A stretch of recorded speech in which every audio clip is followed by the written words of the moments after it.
Hello all students. तो हमारा next topic है responsibility of railway company as bailee. तो रेलवे कंपनी जब गुड्स को एक प्लेस से दूसरे प्लेस पर लेके जाती है तो उसकी रिस्पॉन्सिबिलिटी एक बेली की तरह बन जाती है। ठीक है, तो रेलवे कंपनी की ये रिस्पॉन्सिबिलिटी है कि वो गुड्स की वैसे ही प्रॉपर केयर करे जैसे एक नॉर्मल इंसान अपनी गुड्स की करता है। अब हमने देखा है कि गुड्स ट्रेन होती है, वो माल को एक प्लेस से दूसरे प्लेस पर लेके जाती है। ठीक है, तो जो भी सामान है रेलवे के थ्रू या शिप्स के थ्रू एक प्लेस से दूसरे प्लेस पर भेजा जाता है। तो यहाँ पे बात हो रही है रेलवे कंपनी की, तो वो एज ए बेली काम करेगी। तो अगर रेलवे कंपनी ने सेक्शन 152 क्या कहता है, अगर रेलवे कंपनी ने प्रॉपर केयर की है, ठीक है, अगर कोई कॉन्ट्रैक्ट नहीं हुआ है और रेलवे कंपनी ने प्रॉपर केयर किया है गुड्स को संभालने की, लेकिन गुड्स में फिर भी कोई डैमेज हो जाता है तो रेलवे कंपनी रिस्पॉन्सिबल नहीं है। ठीक है, तो इस तरह से है। उसके बाद है नेक्स्ट पॉइंट हमारा liability of in keepers and hotel keepers. जैसे कि हम होटल्स वगैरह में जाते हैं या इन्स में जाते हैं, तो वहाँ पे हम रहते हैं, हमारा सामान पड़ा होता है, हम घूमने जाते हैं। तो अब होटल कीपर्स या इन कीपर्स की, ठीक है, तो इनकी क्या रिस्पॉन्सिबिलिटी होती है, तो इनकी भी रिस्पॉन्सिबिलिटी कैसे होती है, बेली की तरह। ठीक है, तो इंडियन कॉन्ट्रैक्ट एक्ट के सेक्शन 151 और 152 में ये जो है मेंशन्ड है। तो होटल वाले की या इन वाले की, ठीक है, उनकी रिस्पॉन्सिबिलिटी होती है कि वो गुड्स को प्रॉपरली केयर करें। अगर गुड्स में कोई डैमेज वगैरह होता है तो होटल रिस्पॉन्सिबल होगा, लेकिन अगर वो डैमेज जो कस्टमर है, जो पर्सन है, जो होटल में रह रहा है, उसकी लापरवाही से होता है तो होटल रिस्पॉन्सिबल नहीं है। जैसे कि एग्ज़ाम्पल दिया हुआ है कि एक होटल में ठहरा, होटल वाले को ये पता था कि ये जिस कमरे में रह रहा है वो कमरा जो है सेफ़ नहीं है, वहाँ पे जो है डैमेज हो सकता है, गुड्स की चोरी हो सकती है। तो जब ए नहीं था तो ए का सामान चोरी हो गया, तो अब होटल वाला जो है वो उस लॉस के लिए, सामान के लॉस के लिए क्या होगा, रिस्पॉन्सिबल ठहराया गया। ठीक है, तो नेक्स्ट क्या है, टर्मिनेशन ऑफ बेलमेंट, निक्षेप की समाप्ति कैसे हो सकती है। सबसे पहले है निक्षेप की शर्तों के असंगत कार्य करने पर, doing any act inconsistent with terms of bailment. तो सेक्शन 153 क्या कहता है, अगर बेली ने कोई ऐसा काम किया है जो बेलमेंट की कंडीशंस के अकॉर्डिंग नहीं है, जो ऑथोराइज नहीं है, या फिर कोई ऐसा काम किया है जो बेलमेंट की कंडीशन के इनकंसिस्टेंट है, असंगत है, कल हमने एग्जाम्पल पढ़े थे, तो उस केस में जो बेलर है वो बेलमेंट कॉन्ट्रैक्ट को ख़त्म कर सकता है। ठीक है, नेक्स्ट क्या है, at the desire of bailor in case of gratuitous bailment. Section 159 क्या है, अगर बेलमेंट ग्रेचुइटुअस है यानी कि उसके लिए कोई अमाउंट नहीं पे किया गया तो बेलर किसी भी टाइम बेलमेंट को ख़त्म कर सकता है। लेकिन अगर ऐसे केस में बेली को होने वाला लॉस, प्रॉफिट जो उसको प्रॉफिट होना था उसका लॉस कहीं ज़्यादा है, ठीक है, तो थोड़ा बहुत उसको प्रॉफिट हुआ है लेकिन लॉस ज़्यादा हुआ है, तो जो भी डिफरेंस है तो वो कौन पे करेगा, बेलर पे करेगा बेली को। ठीक है, तो अगर बेली को कोई लॉस नहीं हुआ तो फिर बेलर की कुछ पे करने की ज़रूरत नहीं है।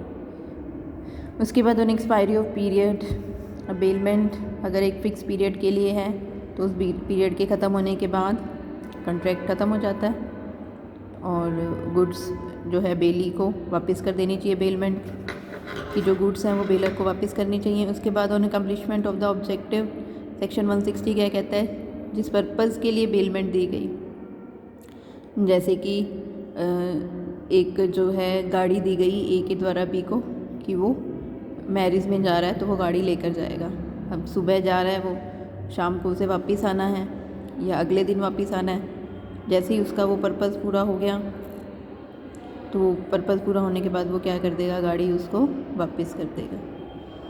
उसके बाद डेथ ऑफ बेलर और बेली इन केस ऑफ ग्रेचुअस बेलमेंट। अगर बेलमेंट ग्रेचुअस है यानी कि उसके लिए कोई अमाउंट पे नहीं किया गया तो सेक्शन 162 क्या कहता है कि या तो बेलर या बेली किसी की भी डेथ होने पर जो कॉन्ट्रैक्ट है वो क्या हो जाता है, ख़त्म हो जाता है।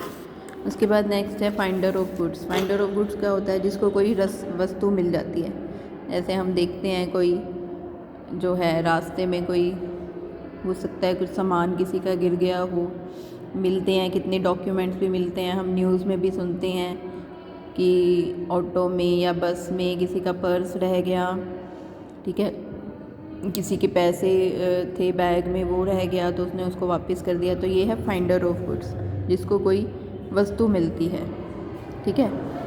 तो फाइंडर ऑफ गुड्स की जो लाइबिलिटी है वो भी बेली की तरह है। और वैसे एक्चुअल में तो क्या होता है कि बेलमेंट भी एक कॉन्ट्रैक्ट है। हमने पढ़ा है कि बेलमेंट भी एक कॉन्ट्रैक्ट है, इसमें दोनों पार्टीज़ की एक्सेप्टेंस होना ज़रूरी है। एक प्रपोजल देगा, दूसरा एक्सेप्टेंस। लेकिन यहाँ पे एक पार्टी के पास गुड्स उसको मिली हैं, दूसरी पार्टी तो है ही नहीं यहाँ पे, तो दोनों में कोई कॉन्ट्रैक्ट तो हुआ ही नहीं। लेकिन एक स्पेशल पोजीशन में आ जाने के कारण जो फाइंडर ऑफ गुड्स है उसका, जिसकी गुड्स है ऑनर ऑफ गुड्स, उसके साथ एक इम्प्लाइड कॉन्ट्रैक्ट बन जाता है, ठीक है। दोनों के बीच में एक्चुअल में तो कोई कॉन्ट्रैक्ट नहीं हुआ, लेकिन एक स्पेशल पोजीशन में आ जाने के कारण फाइंडर ऑफ गुड्स एक स्पेशल पोजीशन में आ गया और उसके बाद उसकी रिस्पॉन्सिबिलिटीज़ बन गई।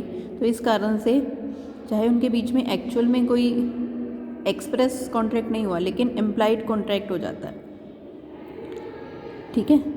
तो जिसे गुड्स मिलती हैं वो ज़रूरी तो नहीं है कि उसको गुड्स को उठाए और ढूंढे। अगर वो उठा लेता है तो फिर वो फाइंडर ऑफ गुड्स बन जाता है और उसकी पोजीशन कैसी हो जाती है, बेली की तरह हो जाती है, ठीक है। और फाइंडर ऑफ गुड्स के कुछ अपने जो है लॉ के अकॉर्डिंग कुछ उसकी राइट्स हो जाते हैं और कुछ उसकी रेस्पॉन्सिबिलिटीज़ हो जाती हैं।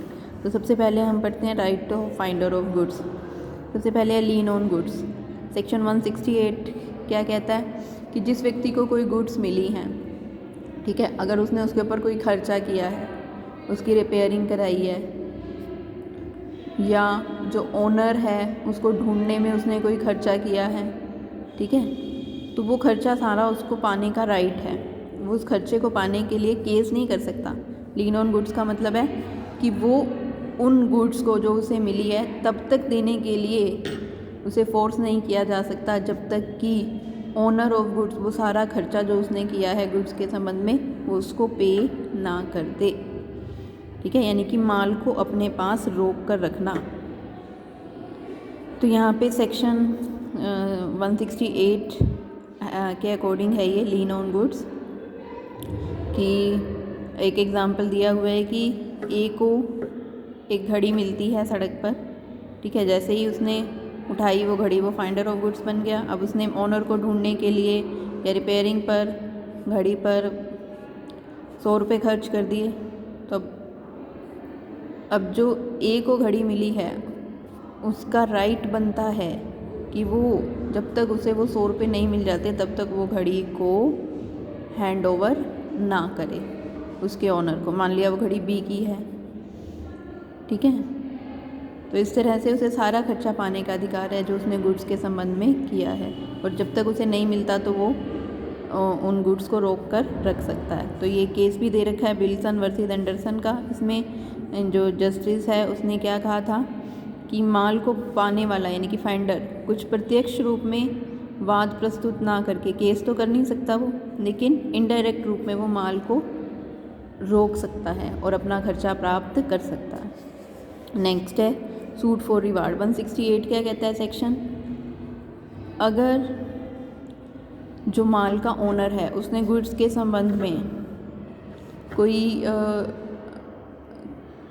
रिवार्ड अनाउंस किया है, ठीक है, तो वो रिवार्ड पाने का भी उस फाइंडर ऑफ गुड्स को राइट है, ठीक है। लेकिन इसमें एक बात आती है कि जिस व्यक्ति को वो गुड्स मिली हैं फाइंडर ऑफ गुड्स, उसने उस वस्तु को जो गुड्स गुम हो गई थी रिवार्ड की अनाउंसमेंट होने के बाद उसे वो गुड्स मिली। जैसे आपको लालमन शुक्ला वर्सेस गौरी दत्त के केस का पता ही है, ठीक है। इस केस में क्या हुआ था, तो यहाँ पे रिवार्ड नहीं दिया गया था क्योंकि उस व्यक्ति को जिसने गुड्स ढूंढी थी उसे पता ही नहीं था कि रिवार्ड की अनाउंसमेंट हुई है। जब वो गुड्स ढूंढ के ले आया तब उसे पता चला, ठीक है। उसने गुड्स दे दी तब उसे पता चला, जब वो भतीजे को ढूंढ कर लाया तब उसे पता चला कि रिवार्ड की भी अनाउंसमेंट हुई है। तो सूट फॉर रिवार्ड केस किया जा सकता है रिवार्ड पाने के लिए। जैसे ऊपर खर्चे प्राप्त करने के लिए केस नहीं किया जा सकता, लेकिन रिवार्ड पाने के लिए केस किया जा सकता है। लेकिन जो रिवार्ड है उसकी अनाउंसमेंट होने के बाद उसे वस्तु मिली हो, ठीक है, और उसे पता होगी रिवार्ड की अनाउंसमेंट हुई है, ठीक है। तो लालमन शुक्ला वर्सेस गौरी दत्त का केस इसमें एक केस बनता है। उसके बाद है right for sale of goods. Section 169 कहता है अगर पूरा एफर्ट्स लगाने के बाद भी जो है फाइंडर ऑफ गुड्स को, जो ओनर है उसका नहीं पता चलता, या फिर जो ओनर है वो पैसे देने से इनकार कर देता है, खर्चा देने से इनकार कर देता है जो भी गुड्स पर हुई, तो जो फाइंडर ऑफ गुड्स है उसको क्या राइट है कि वो गुड्स को क्या कर सकता है, सेल। लेकिन उसे गुड्स को सेल करने का राइट कब होगा, या तो वो गुड्स क्या होने वाली हो, डिस्ट्रॉय होने वाली हो, ठीक है, या फिर उसने गुड्स के रिगार्डिंग जो गुड्स का प्राइस है उसके 2/3 तक उसने एक्सपेंसेस कर दिए हों। जैसे कोई गुड्स कितने की है, 90 रुपीज़ की है, तो उसने 60 रुपये तक तो उस पर खर्चा कर दिया, ठीक है, भी उसको ढूंढने के लिए या गुड्स की रिपेयरिंग पे उसने गुड्स के 2/3 वैल्यू तक खर्चा कर दिया है, तो भी उसे राइट है कि वो उन गुड्स को क्या कर दे, सेल कर दे। नेक्स्ट है duty of finder of goods. जो गुड्स का फाइंडर है उसकी क्या ड्यूटीज़ हैं, ये तो उसके राइट थे। ड्यूटी क्या है, सबसे पहले duty to take care of goods, उसे उन गुड्स को वैसे ही प्रॉपर केयर करना है जैसे वो अपनी गुड्स की करता, ठीक है। बेली की तरह ही अगर जो है उसे अपनी गुड्स को क्या करना है, केयर करनी है। अगर केयर करने के बाद भी गुड्स क्या हो जाती हैं, डिस्ट्रॉय हो जाती हैं, तो उसकी कोई रिस्पॉन्सिबिलिटी नहीं होगी। Duty to find the owner of goods, finder of goods की ये ड्यूटी है कि वो ओनर को फाइंड करने का, ओनर को ढूंढने का पूरा प्रयास करे, ठीक है। अगर वो ऐसा नहीं करता तो उसकी लायबिलिटी कैसी होगी, ट्रेसपासर जैसी होगी। उसके बाद duty to return the goods to true owner. अब उसने ओनर को ढूंढ लिया तो ये भी उसकी रिस्पॉन्सिबिलिटी है कि ओनर को गुड्स क्या कर दे, वापस कर दे। और क्या रिस्पॉन्सिबिलिटी है कि जो गुड्स हैं वो उसको खुद के लिए यूज़ ना करे, और दूसरा अपने जो गुड्स हैं उनके साथ भी उनको ना मिलाए। तो इस तरह से ये जो थी ये ड्यूटी थी फाइंडर ऑफ गुड्स की, ठीक है। तो इस तरह से ये टॉपिक हमारा कंप्लीट हो जाता है।